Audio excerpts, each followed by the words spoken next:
amendment deals with the section on policing principles, which should be probably a cornerstone of the legislation, and I suppose we see it in the context very much of our belief that this piece of legislation, rather than being a genuinely reforming document, was actually a reactionary piece in the midst of the growing outcry and emerging Garda crisis that were occurring in the last year or two, sort of brought the government reluctantly to recognise the need for reform, but you've produced a piece of legislation which falls far short. Now, this is very much about setting the goal up front, about transferring a police force into being a modern police service. And really what the amendment is looking at is beefing up that section, that the policing principles would require that the principle that effective and efficient policing is dependent on the confidence,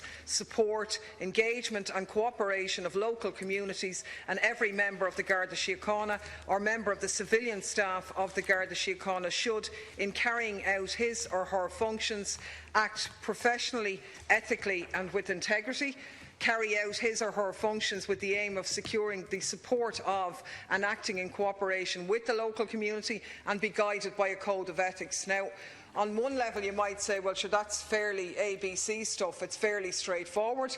But in actual fact, it's a million miles away from the manner in which Garda Síochána has been operating, has been directed to be operating and has been perceived to be operating over the past period of time. And having the support of the community and policing by consent is absolutely vital. You only have to look at the scenario of the policing of the anti-water charges protests to realise, and a whole number of senior Gardaí in the communities involved would have verified this with us, that they have been asked to direct resources into dealing with citizens who are engaged in protest action, often in communities where the police have been trying to build up a rapport and a relationship with those communities and have gone in a heavy-handed way, curtailing the right to protest, leading a huge cost and undermining actually the integrity of the Gardaí and how they're viewed locally. Now, the Code of Ethics part of this legislation is absolutely critical, and we're going to deal with it further on later on in the course of this bill.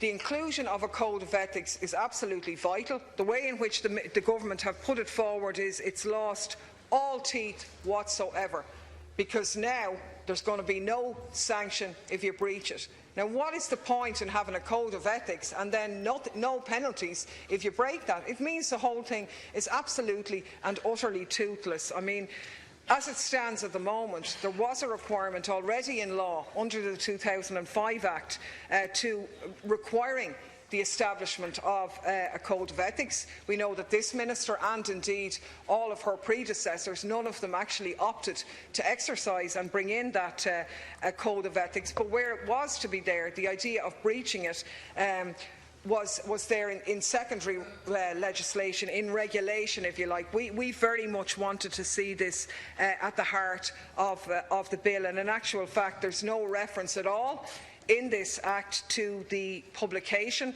of the Code of Ethics, and we would probably say that the provision that's been put in this is actually weaker than what was in the 05 Act, even though nobody initiated or actually brought in what was in the 05 Act. But what the 05 Act potentially allowed was stronger than what you're proposing now. It's actually a watering down.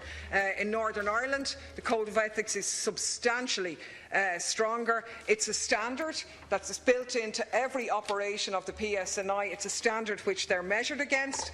Misconduct is investigated up against that standard. There is a focus as a key part of it on human rights compliance, assessing human rights impacts, including that in the annual report and so on. And unless we have that, then we're not going to have policing by consent, or we're not going to have the support of the community. Other than that, it's just total lip service, to be honest. I think we need to take cognizance of what the experts are saying in this regard. And I mean, by the government actually removing section 123(2)(b) of the 05 Act relating to the Minister being able to have disciplinary sanction for a breach of ethics. This is actually, it's an enormous rollback on what the government are talking about, and it's a little bit ironic because you were making a huge play about this code of ethics being finally brought in. But it's brought in far weaker than it is, and the issue really that's posed in front of it is, do you want to have a scenario whereby human rights, ethical behaviour and the Gardaí seeing themselves as being very much the servants of the population is built in at the very start of our policing principles. And that's really what's at stake here at the moment with this, which is why we feel it's incredibly important to push it at this stage. I mean, Deputy, could I ask you to move that the debate be adjourned? It's now 12 noon. So moved. Thanks, Chair. Thank you very much.